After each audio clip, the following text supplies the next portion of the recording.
நீலகிரி மாவட்டத்தில் தென்மேற்கு பருவமழை தாக்கம் தீவிரமடைந்து கடந்த 2 நாட்களாக தொடர்ந்து மழை பெய்து வரும் நிலையில் மாவட்டத்தில் பல்வேறு இடங்களில் மரங்களும் விழுந்து பாதிப்பு ஏற்பட்டுள்ளது. உதகை ஸ்பென்சர் சாலையில் தனியார் தங்கும் விடுதி அருகில் இருந்த ஒரு மரத்தின் கிளை முறிந்து கீழே விழுந்தது. தகவல் அறிந்து அப்பகுதிக்கு வந்த தீயணைப்பு மற்றும் மீட்புத்துறை, மின்சாரத்துறையினர் வருவாய்த்துறை மேற்பார்வையில் மரத்தின் கிளையை வெட்டி அகற்றினர். இதனை உதகை வருவாய் ஆய்வாளர் தமிழ்வாணன் மற்றும் அதிகாரிகள் ஆய்வு செய்தனர்.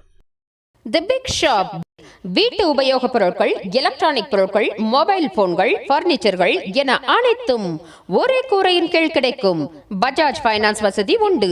A shop where your shopping never ends.